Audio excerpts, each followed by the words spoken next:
If you're new to our channel, don't forget to hit the subscribe button.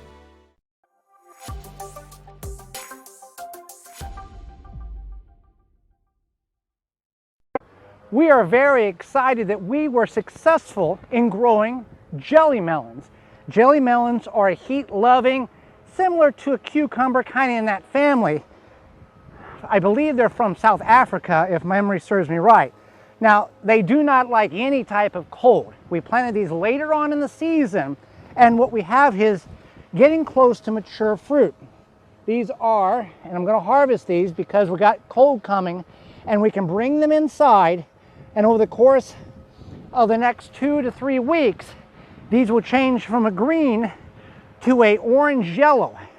When cut open, there is a very bright green internal consistency, I guess, and that is the consuming part.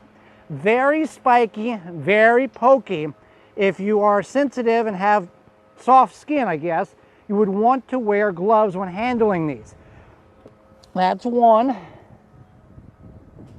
2, and you see that I pulled that out, and there's a gel liquid coming out of it, so I'm going to cut this other one off here.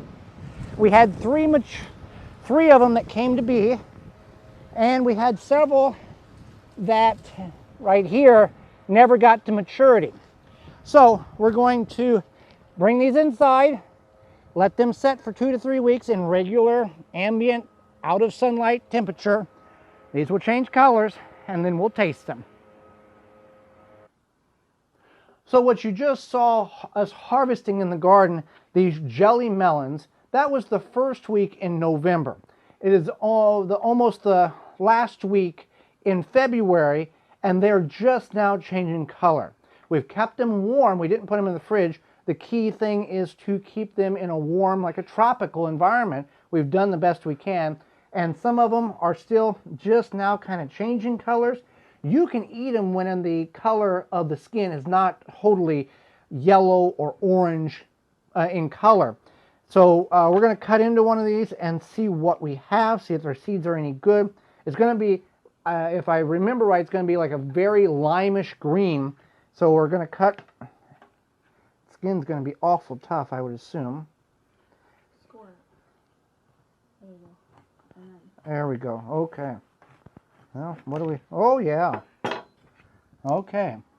So you can see there's a lot of seeds in there, which I'm going to save some of these seeds because it's the most mature plant there is, or the most mature fruit there is.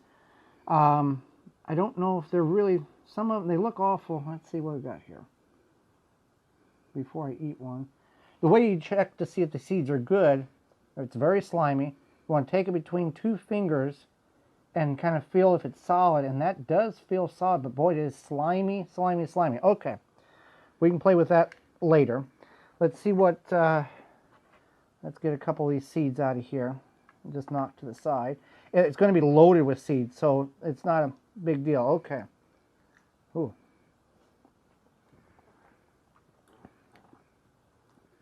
I don't know. Tastes like candy. Okay, so Holly and I have conversed here, and it tastes almost like a tart lime banana jello. It's not terrible. It's very unique, and you can see there's a lot of different cavities, kind of like a grapefruit, I guess. And in an example, you cut the little fruit out in their little triangle pieces, and there's a lot of cavity. So definitely something that we will try to grow again. This was just had some seeds, threw them in a container or in a grow bag, threw some leaves on it to hold the moisture because it wasn't irrigation, came at the end of the year, and here they were. So jelly melons, it can be grown in Zone 5 in southeast Wisconsin and other Zone 5s. I don't think anything Zone 4 would be pushing it, but something unique to try. For more information, please visit thewisconsinvegetablegardener.com.